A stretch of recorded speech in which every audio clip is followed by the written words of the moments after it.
the Ribbon podcast, where we are creating an empowering and supportive community for women navigating the journey of breast cancer. My name is Lynley Harris. And I'm Amy Smith, your fellow survivors and thrivers.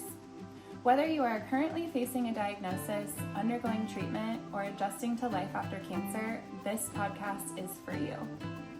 Our mission is to provide raw, unfiltered insights and practical information to help you through every step of your cancer journey. We want you to know that you are not alone. We will journey together and we will heal together. Hi, and welcome back. Today we are going to talk about your story. We had talked before about sharing each other's blog posts, and today it just seems like the right time to start from the beginning and just go straight into it. For sure. So I'm not gonna lie, I'm a little nervous. I was gonna say, are you ready? A little nervous just to hear it. I hear someone else read it. Mm-hmm. I think that's gonna be an interesting. How many times do you think you read it since you wrote it back almost 7 years ago? I know I read it over a lot when I first wrote it. Before I ever posted it, I read it over and over and over again. I think I've probably reread it maybe a handful of times. Okay. In the last several years, I have not read it one time. Okay. So for me to go back to this, it's going to be a very interesting, what is it going to feel like to hear it? Okay. And honestly, I hope to feel proud of myself. Right. I hope so. I mean, we'll see what happens. Okay. So. All right, well, let's go ahead and let me pull it up here. So this is titled My Breast Cancer Journey. And, okay, it says, if you're reading this, you most likely already know that I have breast cancer. I was diagnosed with invasive ductal carcinoma, HER2 positive, of the right breast on September 19th, exactly 1 week after my daughter's first birthday. Diagnosis. Back sometime in the middle of August, the exact date isn't clear for me. I was sitting with Kate, who's your daughter, right? Yes. In the rocking chair in her room before bedtime. I would give her a bottle and she would rest her head on my chest. She wiggles a lot and happened to hit me with her head on my right breast. It really hurt, which I thought was odd considering I stopped breastfeeding officially on July 2nd. But as other young moms know, we put our duties ahead of ourselves, so I just brushed it off and went about my evening of getting 2 kids to bed. A few days later, I was getting out of the shower and I was putting stuff in my hair in front of the mirror. I raised my arm up to my head and I could see a significant line across my right breast. This was the moment I knew something was not right. So I talked to one of the nurses I worked with. She was the one that really gave me the guidance to go to the doctor and not put it off. I know our conversation was short, but it gave me the sense to take care of yourself first. So I sent my primary care doctor a message and said what was going on with me, and she saw me the next week on September 6th. She looked at my breast and said that I needed to go to the breast center for an ultrasound. So I made an appointment for September 8th to have the ultrasound done. I went in at 7:30 a.m. so I could have the ultrasound done and then go into work. Boy, was I wrong. Here we go. Mm-hmm. After getting the ultrasound, the radiologist suggested that I get a mammogram done. During the mammogram, when they smashed my right breast, I started crying because of how much pain I was in. At this point, I started to get nervous because it put the realization into my head that something was really wrong. I honestly thought when I walked into the doors that morning, they were going to tell me I had some kind of infection from breastfeeding, prescribe me some medication, and I would be on my way. After the mammogram, I had to wait for the radiologist to review my images. When I went into the meeting with the doctor, he told me that what he saw from the mammogram was not normal, and he thought I needed to have 2 biopsies done. One of the right breast mass and one of the left breast calcifications. So they were gracious to add me in that day to have both biopsies done. I was alone, so I called my husband and he came with me while I had all of this done. Once he got there, I went in to have the right breast biopsy. It was pretty uncomfortable and I was extremely nervous. They took 8 different samples across the mass since it was so large. After I went in to have the second biopsy, which was unsuccessful, it was a stereotactic mammogram guided of the left breast. When they put me under the mammogram machine, the little calcifications they originally saw dispersed into smaller little spots which they were unable to get. So when I went home, I waited for the results.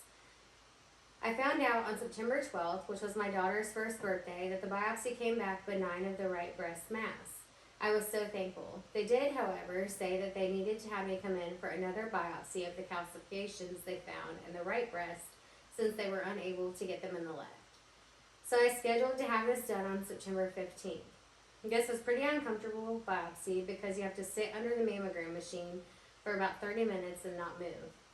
I honestly thought, based on what the doctors were telling me, that this was not going to be anything and it was just a last check before they officially cleared me.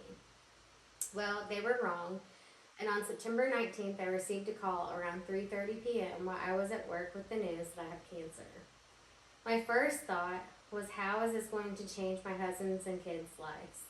I also thought to myself, thank God nobody else has this. I would much rather go back through this and kick cancer's butt than to see people I love around me deal with something like this. It may sound crazy, but I feel like the stars have aligned for me to go through cancer treatment. 2 years ago, I made the decision to pursue a career with a well-known area. I work with the hematology-oncology department, and it has been a bigger blessing than I could have ever imagined. It has given me the opportunity to see the best breast cancer doctors, and I can't thank them enough. Treatment. My treatment plan is chemo, surgery, then radiation. I will have 6 rounds of chemo once every 3 weeks for 18 weeks. Come on January 11th. I received my first PTCH treatment on September 28th and my second on October 19th. The first round was a little rough with all the medications they had me on. By day 4 after chemo, I felt as though I had the flu. Due to that, I had to go in on day 5 and get fluids. By day 6 after chemo, I felt much better and more like myself. I do have fatigue, which is not the same kind of fatigue normal persons deal with. Once I get through chemo, I will have a bilateral mastectomy about 2 to 4 weeks after my last treatment. This will be sometime around the beginning of February 2018. 6 weeks after surgery, I will have radiation for 6 weeks, Monday through Friday. I will continue to get Herceptin every 3 weeks for another 9 months after chemo ends. This will be a shorter infusion and is not a chemo drug. How I am doing. I feel that I'm doing pretty well dealing with all of this. I have for sure had some rough days, but I'm focused on being positive. My kids are what drive me to get better. The hardest thing for me so far has been losing my hair. I know it's just hair, but it really puts reality into my face every day when I look into the mirror. My hope is that my family can adjust to the new normal and we can move through this next year as best as possible.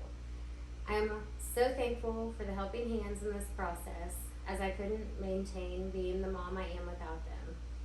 My hope for the future is that I can get back to my normal self when this is just a bump in the road that is going to make me stronger than before. My wish for you. I hope as you are reading this that you will see how precious life is and try to wake up every day being the best version of you. This world is full of so much negativity and hate. Maybe the reason I'm going through breast cancer is to try to help people see the good in the world. See that no matter what life throws at you, you can get through it and be a better person on the other side. I know every day when I wake up, I'm going to have to face the fact that I have cancer, but I'm going to be as positive as I possibly can.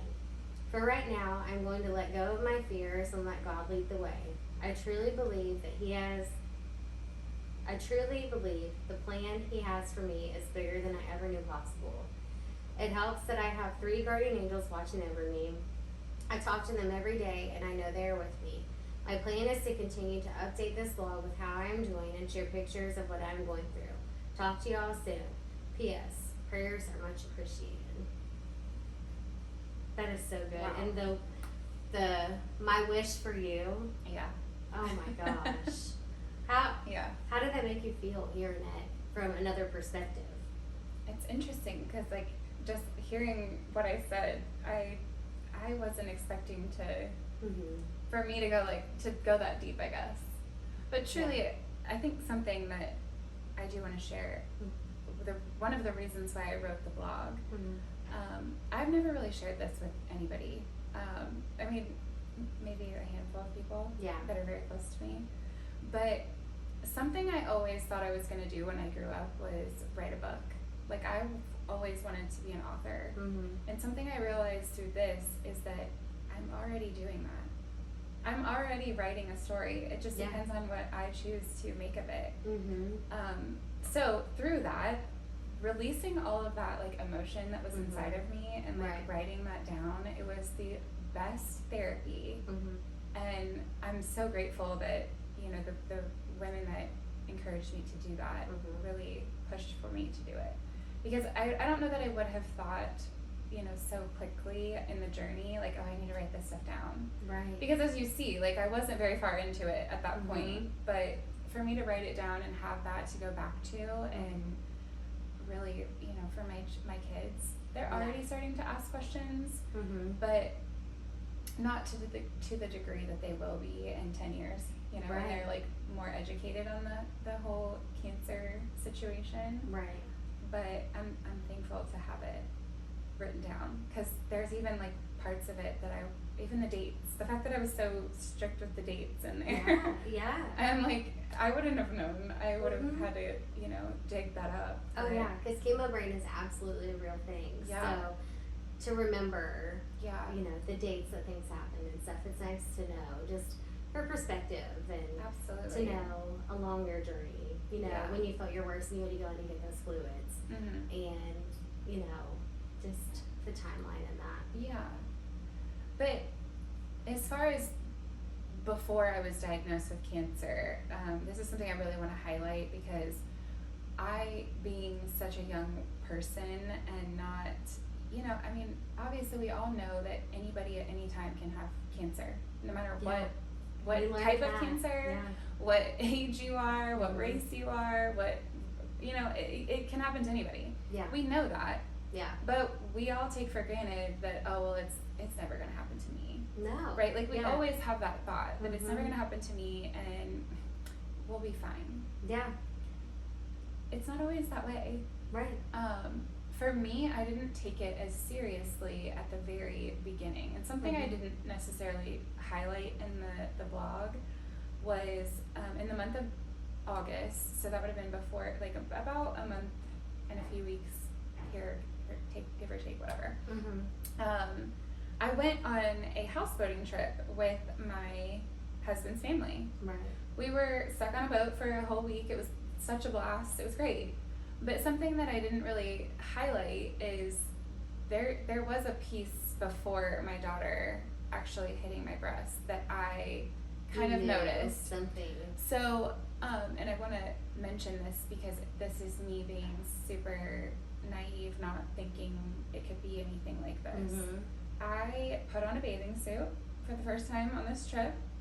I'm like, this looks a little out of whack. Like, this one looked, you know, very large, and this one was very deflated. And I understand, like, women who are mothers especially are going to understand this. When you stop breastfeeding, things look different. They feel different. They're not the same as they were before you ever had children.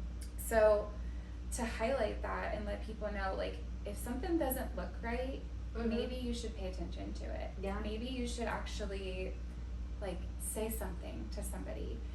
Whether that be, you know, a friend or a nurse that you know, or maybe call your doctor. Yeah. I personally would call your doctor, but you have to advocate for yourself. Yeah. Because who's going to? Exactly. Because it can and it will happen. Absolutely. To anybody.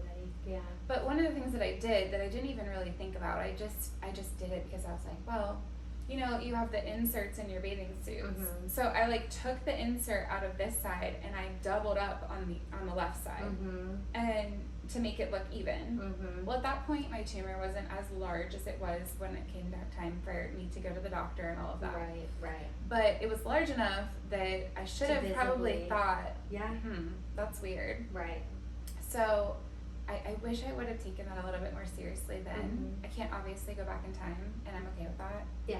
But if I could tell my younger self anything, it's like, don't just brush it off. Like, take it seriously. Right. Understand the severity of what could be. I know we try to say, like, don't think about the what ifs. Right. Maybe sometimes there is a time and a place for a what if. And I feel like that was definitely a time that I should have said, well, what if it is something that I should maybe have checked out?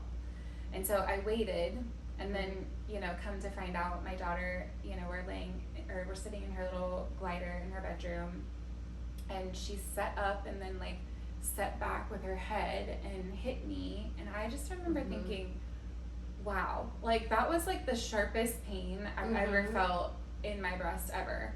And so, and you know, it actually took my breath away. Like I was like, I had to sit there like, and like kind of brace myself for a moment. Did it hurt? Could you feel pain from that days after? Yeah, it was almost like a phantom pain almost. Not that it wasn't there, but it was just like that. Like it's almost like the memory just stuck with me. Yeah. And I wasn't really like pressing on it or touching it or anything like that for it to, you know, have that feeling again. But yeah, it bothered me a lot. Absolutely. And definitely, like I said in the blog, the getting out of the shower. I remember getting out of the shower. You know how women put their hair up in a towel? I mean, that's exactly what I did. Right. So I like put my hair up in the towel. I come back up, and my arms are up like this because I'm twisting the towel, and in front of the mirror. So I'm twisting the towel, and I just so happened to look, and I remember doing one of these like in the mirror, like, oh my gosh, like what is happening here? Right. You know, after I found that, after I actually did see it visibly and not just feel something was weird, I did take a moment for myself. It was actually 2 days before I said anything. I had to kind of like digest what I saw in the mirror, and then finally I got the courage to touch base with somebody that I worked with. I worked with nurses who were helping cancer patients, so I felt like it was a safe. This particular person was a safe person for me to go and say like, hey, I just so happened to find this little thing. Right. What do you think I should do? Because I didn't really have anybody else to go to talk about that. So I will never forget. Her response. And she was somebody I didn't know that long. I had only known her for maybe a month and a half. Oh wow. And she had just started working there, but she was like one of those warm people that you just feel so at home with that you can just share anything, and it's like it doesn't matter what it is. So, and she had also had 4 kids. So, you know, she's a safe person to maybe talk about this with. Yeah. So I went over and asked her, and I remember she said, okay, so you just stopped breastfeeding. Maybe you have mastitis. Maybe you have an infection of some sort. Like all the downplayed things. Right. However, she said, you need to send your doctor a message like right now. And I'm at work during this. Like I'm like, okay, I'm gonna do it. I'm gonna get it done. Yeah. So I did. I went back to my desk and I sent them a message, and I remember her coming back over to my desk like about 45 minutes to an hour later, and she's like, did you send the message? And I was like, yes, I did. And she's like, let me see, did you actually send the message? And I was like, no, really, I sent her the message. Like I told her exactly what we talked about. Good. And I mean, within a couple hours, I had an appointment. So it was very quick. And at that point, I was like, okay, well, at least I'm going to get this figured out, and then I can like let this go. Like it'll be fine. And, you know, moving forward through that, obviously, I explained what happened. It was just one thing after another. And we got...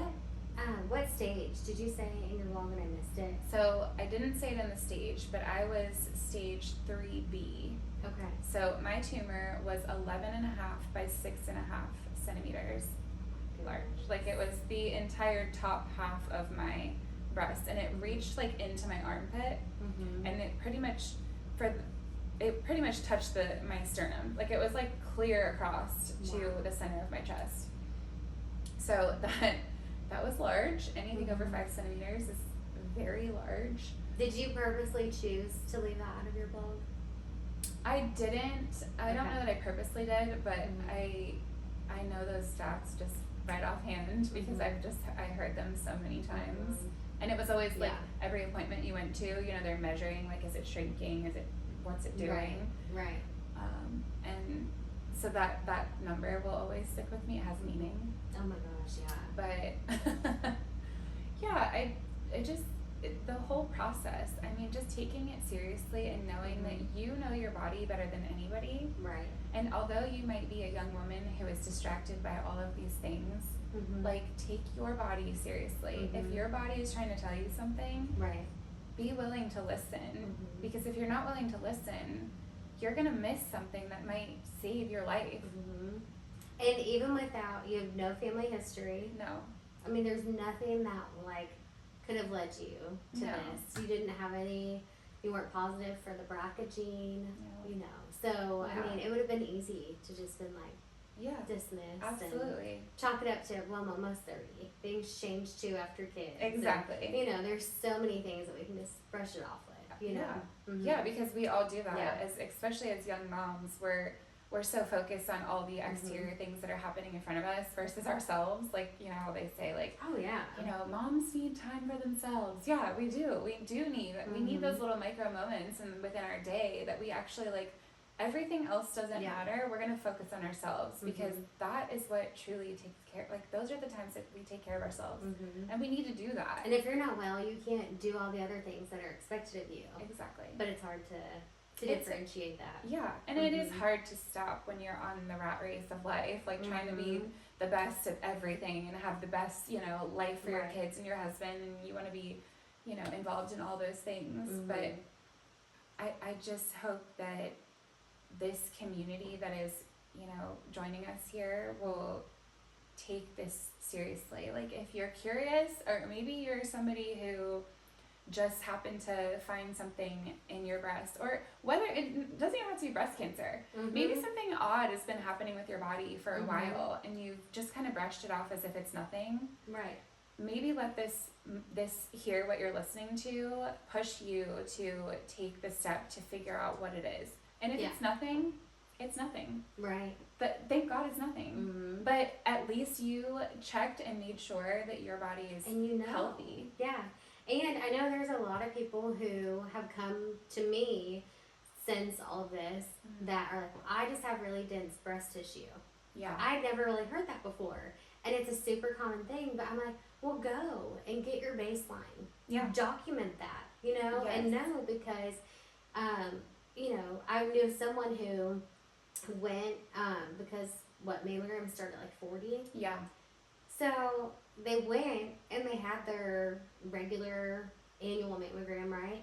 And then 6-7 months later, they were diagnosed with breast cancer. And I was like, how is that? You know? But thankfully they still went because it was caught early enough. You know? Yeah, because, I mean, the sooner you find it, the better. Like, the better outcome you will have. I mean, no matter how you look at it, the sooner you find it, the better the better the journey is going to be. Yeah. So, yeah, I do hope that we're opening that window for women, regardless of their age. It doesn't really matter the age, but especially those who are younger, who are a little bit more naive to what could be, just understanding that your body, you only have one body. Right. And you need to take care of it. Right. And no one else is going to be that voice for you if you don't say anything. You know? Yeah. So what were your thoughts reading the blog? Oh my goodness. I know I read it before because, like we had discussed earlier, if it wasn't for your blog post, we would have never connected. Yeah. Actually, we probably would have shown up, but stayed in our own chemo rooms that day. Yeah. You know? Yeah. And maybe we would have crossed paths. I don't know. But reading it just makes me so sad almost. Yeah. Because, you know, I know everything turned out well in the end, thank God. But just to, you know, I know all of the other things, like, that you faced that weren't in there. And just, you know, the optimism and the naiveness. It's a good thing, but it kind of, you know, it's sad too because you had to go through a lot. Yeah.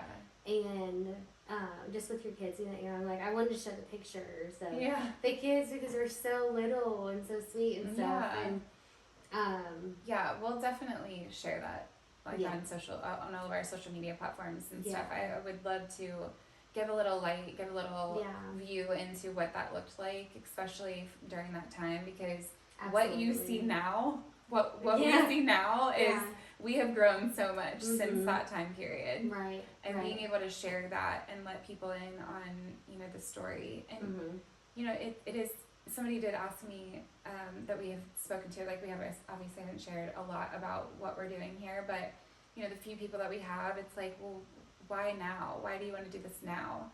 And I really think it's because now I am so much more educated and I understand so much more about the breast cancer journey. Yeah. And there's so much that happens from the moment that you find out that you have something wrong with your breast to, 6.5 years later, like we are now. There's so many things that happen in that time frame that people don't realize are impactful and, really heavy and hard to go through.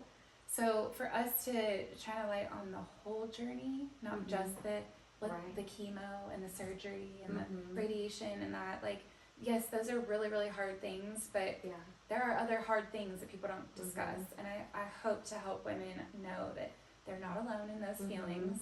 It is normal. Right. There are other people out there who are in the same shoes as them, and that we can help. We are here to help and open the door to talking and discussing this topic. Yeah. So. And I think the thing too is that how many people have reached out to you? It is still happening. It's happening a lot. And I know that we're like, like when you get a new car, then you see it everywhere. Like, so of course we're going to like find it in a room or whatever. But there's just so much more happening. Ages are varying so much more, so much younger and things like that. Even, mid-40s who are already getting mammograms and stuff. I just think that it's just a reminder of like, okay, you went through this for a reason. It wasn't just, for you to just go through it and then live your life, you know? Like, we went through things that can help people, and we both want to give back, and I think that's huge because if only we had a resource like this. Yes. Yeah, I think that's the big thing is if only we had the resources to go to find, to help us in those dark moments where we were like, who do we talk to or what do we do? Yeah. I wish I had that. I had that a little bit. I feel like you could only get so much content at that time frame. Yeah. I mean, we're talking 2017. Yeah. Yes, social media was a very prominent thing in our lives, but it was not to the vast majority of what it is now. Like we are it's much more circulated into every aspect of our lives now. So I want to provide that for people and just share everything we know. So and actually the bad and the ugly. Yes. And the funny. Yeah, and the funny. There is funny. There is good. There is funny, I promise. There's good in everything if you look for it. Yes. Yeah. But something you said just a moment ago that it was a great little tidbit was it's like getting a new car. I never understood that until this happened to me. Like, I don't know if it's just, I mean, maybe cars just aren't my thing, like, I don't really, whatever, but, for me, it was like, okay, I felt like, and I know I'm not whatsoever the very first person in our community that has had this, but it felt that way then. Like, I felt like, okay, I'm the first, and then it came, okay, Amy has cancer, then it was, some people, like a person that I worked with, and then it was somebody that we knew from high school, and then it was this person and that person, and it was like, what is happening? Right. What is, like, how is this possible? For me, I was so frustrated. I was just so irritated that, like, I'm like, I got this, everyone. Like, I'll take it. I'll take it from here. I'm probably not, in a maybe a little bit more of an egotistical way, like I have connections to the cancer hospital. I understand a little bit more about how this works. Like I understand what the scans are. I know how the process goes.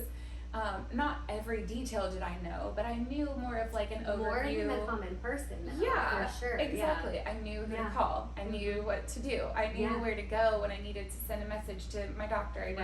I knew what I needed for medications and all of those things, all of those pieces. Right. I just felt like, why are we doing this to so many people? Why are so many people having to go through this? And, not everyone's journey is as similar to me as yours was. Right. But, yeah, I felt very frustrated by the fact that there were so many other people that that this happened to after. Yeah. And in a way, and this sounds terrible, but in a way I was somewhat jealous of them because they had someone like me and you to like look to. I didn't really know who to do that with. Who do I talk to? Who do I look to? I don't have somebody ahead of me. No, you didn't. Yeah. No. And it wasn't until months ago when we started talking about this that I realized that. I'm like, you didn't. Yeah. Because, I mean, our stories were very similar. At least down, like, the same road or whatever, you know? And then sometimes you or I would veer off a little bit. Yeah. But you didn't have that. And I never even, like, stopped to think about that, you know? Yeah. And it does make a difference because community is everything. Yeah. And there were so many times that, like, I don't know about you, but I'm like, where is the common denominator? Where is this coming from? And why is it happening? Yeah. You know, to these younger ages. And then when more that we went to high school with, I'm like, okay, you know. Yeah, it's still frustrating. No answers, but yeah. And, you know, I'm okay with it. I'm okay with having to sit with that because I know how this may sound a little crazy, but I know how blessed I have been from going through this journey. Absolutely. And so I only hope that those other women that we know are just as blessed through having to go through it. I know it's not fun. I know it's very hard. It is a nuisance in your life of, you know, when you're trying to, you know, do all of these things, whether it be your career or, you know, having children or getting married or any of the fun things that you look forward to, and then that like kind of stops your life. Oh yeah. Like I get that that's frustrating. Yeah. But I hope that overall it was a blessing to them because it really truly has been a blessing to me. I have gained, you know, amazing friendship and I've gained so much perspective on like what my mission in living this life means to me. And like it just, you know, we talked about how it changed to checking out products and if they're clean or not, or what you're putting in your bodies and things. And I wanted to add too, I have a friend who has a couple medical things going on, and he does have cancer, but when I was diagnosed, he came to me and was telling me how important it was to stay hydrated. And he had these bottles that he was refilling for me with water so I could just have them ready. And he said, it was so sweet. And because it was unexpected, you know? And he was like, I know what you need and here you go. And he said being diagnosed with cancer, that was the best day of his life. Because from that day forward, he lived his life more intentional, grateful, all these things, you know? And it's all in how you choose to look at it. Yeah. You know? Yeah. So, and, you know, to speak to that, I do think that I, for sure, lived a more intentional life. I do think that as you get further and further away, it is sometimes you do have those days where you kind of forget. Yeah. But the reminder is there. Every time I look in the mirror, I will always know. Yeah. I let that go. That doesn't, it's not worth it. Right. Because I'm here and I'm able to go through these rough days and I'm able to, you know, have to figure out what the next step is in whatever aspect of my life it is. Right. So, yeah, the reminder is always there, but you have to be willing to see it. Absolutely. It's important to remind yourself so that you do live an intentional life and you do appreciate the moments that are rough because we all have those days. Absolutely. And I think too, like, I've probably already said it. I'll say it 1,000 times. It's okay. Trying to be tough. We don't have to be tough. Who says that? If you feel an emotion, it's a genuine feeling, and that's okay to feel that. And that was hard for me to have tears in front of people. I didn't like that. Yeah. You know? But now I've turned that into like, my mom always says, say what you mean and mean what you say. But, you know, and that's true. Yeah. So, like, even if it's a compliment to your cashier, you don't even know what type of day that person's having. Or what if they're waiting on their biopsy? Yeah. And they're stuck at, you know, like, you never know. Yeah, but I always am like, you know, just a little compliment can turn someone's day completely around. Or just, if you feel it, say it, you know, because someone may need that, you know? Yeah. And I think cancer has taught me that. Yeah. A lot more I would agree. than before, you know? I would totally agree. Okay, and actually you mentioned something about control and not having control. And I think that my biggest thing with sharing the story and for being tough, like staying tough and, you know, acting like it's okay. Right. That was like my only control. I was only able to control my emotions in front of other people and I wasn't able to control what was happening to me in the journey of cancer. So one of the things I think is interesting, and I think we referenced this in the last episode, was, you know, you do have to just kind of roll with whatever happens, but do know that there are little things you can control. Just like how people say, like, the only thing you can control in a tragedy is your reaction. Your reaction to whatever is happening to you is the only thing that you have control over. Wow. And I do think that I held on to that. I was like, no, I get that this is happening, but I'm gonna stay tough, and I'm gonna do the best job that I can do, because that's the only thing that I have control over. And no matter what comes my way, I'm gonna control my reaction to whatever happens moving forward. And if I have to be tough and pretend to be tough, I mean, fake it till you make it. Like it's okay if you do that. But just also knowing that you have an outlet, you have people in your circle that you can still go to and talk to. On your own time, when you're ready. Right. Don't do it just because somebody tells you to. But yeah, that really kind of stuck with me when you just said that about losing control and kind of, you know, having to act tough. Like, why do we do that to ourselves? Like, I don't know why we do it, but for me, I think part of it is, like, it's just how it is. Yeah. But you sharing your blog, you were able to stay ahead of. You were able to kind of control what people knew. Yeah. You could be ahead of, like, questions or whatever. So it helped. Like, I know in my situation, I was like, I didn't really be caught off guard with questions. So I was like, okay, well, at least that's out there. Yeah. I'm willing to share that so we can talk about that. But otherwise, like, you know. Yeah, and I'm very happy that I decided to do that. I think it did take a little bit of the pressure off of having to tell everyone. Because, like, the control piece, I don't want to have to break anybody's heart that is close to me. I didn't want to have to go and tell everybody that I had cancer. I mean, think about when you're being told that somebody you love is going through a really rough time. Like, that emotion that you hold on to, you're just, like, constantly thinking about them. You want to help in any way that you can, but what do you do? I really didn't want the people that I loved to have to go through that. It was like, I've got this. I'm okay because it's me and it's not you. Right? Like, if it had been somebody else, I mean, my greatest fear in life is that my kids will, you know, have some sort of crazy, you know, cancer diagnosis or anything, any debilitating disease of any form. That you can't just get better for them. Yes, and I can't control that. And that is a big deal to me. Being able to walk the path and, you know, do it myself instead of them, I would do it over and over and over again.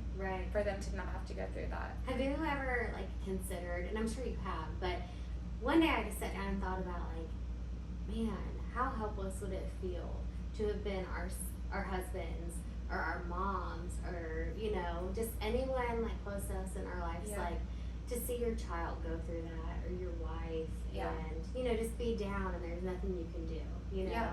Like, that's so hard. And so I know I'm the same as you, like, I would choose myself again 100%. to, you know, than to put it on to anybody else.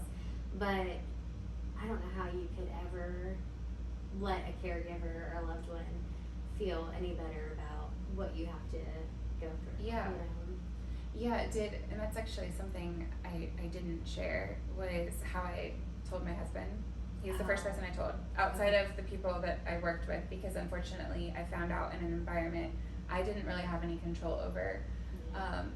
The way that my department worked, at the time, I was working with, like I said, hematology oncology. The breast team was right next to me. They all knew before I did. And so, not all of them. There were several of them that knew before I did. So just as part of their everyday job. Just as part of their job. It had nothing to do with, like, no breaking HIPAA, none of that. But they did know, and so then I find out. So I feel like they kind of knew that was happening. And then I had to let my manager know, you know, like, what was going on. And because I let her know, then we were, like, moving around the appointments and what was going to work and all of that. And then, you know, the team that I actually worked with at the time was like, okay, something's going on. Like, there's something, you know. So I unfortunately I did have to let them know. I didn't have to, but I felt that it was necessary because that was like my work family, and they knew kind of what was going on behind the scenes anyway. And you're the type of person that shows up 100% of the time. 100%. So for you to be out any bit more than usual is like, okay. Absolutely. Yeah. So the day that I found out, I found out at work, tell everybody, and then I left as soon as I found out. And it was like basically at the end of the day. But after I found out, I drove straight to where we live now. We have a barn. My husband was getting our barn put together and kind of moving his business into it. So there wasn't a lot of stuff here, but I knew he was here. So I drove straight from work to our barn. And when I pulled in the driveway, he looked at me like, what are you doing here? Right. He was like, you're supposed to, first off, I was supposed to get the kids from the babysitter. Like, what are you doing here? And I remember getting out of the car, and I was like, I mean, my heart was racing because this is the person that I love more than anything in the entire world, and I just did not want to break his heart. Because how many years have you guys been dating? So we've been together 20 years, and at that point, so that would have been, we would have been 5 years married, I think. Okay. 4 or 5 years, I think. I probably need a calendar to know. I'm calling you out on the spot. Right, so a little bit. That's okay. I am okay with that. But anyway, so and he obviously knew what was happening, like with the biopsies and everything, but we both just kind of went about our days like it was like going to be no big deal. I just didn't really put 2 and 2 together. Yeah. And in a way it was a blessing. Yeah. On one end, but the other it was kind of disappointing because I wish I would have been more prepared. But I remember getting out of the car and him saying, "What are you doing here?" And I walked over to him, and he's in work clothes, so he's he's kind of confused as to what's happening. Yeah. I said to him, I found out I have cancer, and he looked at me like, "What? There's no way." And I was like, "Yeah, I have breast cancer."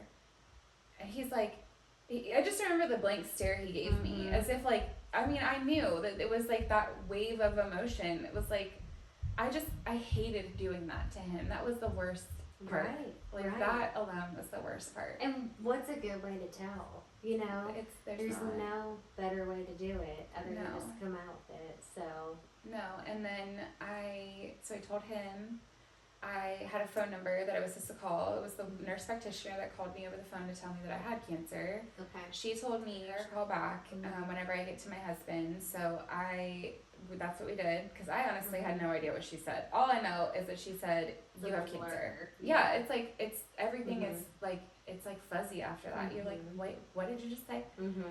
So we do that. We called her back. And then our children were still at the babysitter. So by this point, it's been a while. They are needing to be picked up. Why, the babysitter's going to be calling, like, what's going on here? Like, you coming to get them? Yeah. So it kind of snowballed at that point. My husband, I believe, like, started sending text messages to his parents and, like, can you go get the kids and all of that. Well, then they all kind of conglomerated here at our barn. So at that point, it was like, okay, so I have cancer, and I'm standing there telling these people that I love so much that that this is like officially happening. Is that when were your kids here at that point? So my in-laws went and picked them up, and then brought them here. Okay. And they were kind of running around. I mean, my daughter was only 8-year-old, so she was just kind of hanging out. But she wasn't walking at that point, so that was nice in a way. Yeah. But my son was just running around, and we were kind of talking because he was so young; he didn't know what was going on. Right. So we tell them, and then I ended up telling my mom over the phone because my husband's family already knows, and I didn't want my mom to feel like I wanted to make sure she knew what was happening. Yeah. So I called her and just explained kind of over the phone what was happening. I know that was really hard. I still to this day feel so bad that that's how I took care. Like, but that's the urgency was there, and it was good intentions behind that. Exactly. Exactly. Because I know that was horrible. I can only imagine myself getting that phone call from my daughter. So yes, that was terrible. But it was just the circumstances and how it ended up unfolding. Right. So but I think that being the way that it all transpired, and then, I just want to make sure that, they're okay. That was like the big piece. It was like, are they okay? I'll be fine, but are they okay? Yeah, I will push through. I will do whatever I need to do, but Yeah. So, that's well, thank you for letting me read that and really go in detail about all the emotions and all of the details of it, because sometimes things are really hard to relive. Yeah, even it is. 7 years later. It is, So. but I think it aligns with our mission of trying to help other women and, let them know that there's an outlet. Yeah. So. That's exactly why we're doing what we do. Yep. So, good. Well, thank you. Thank you.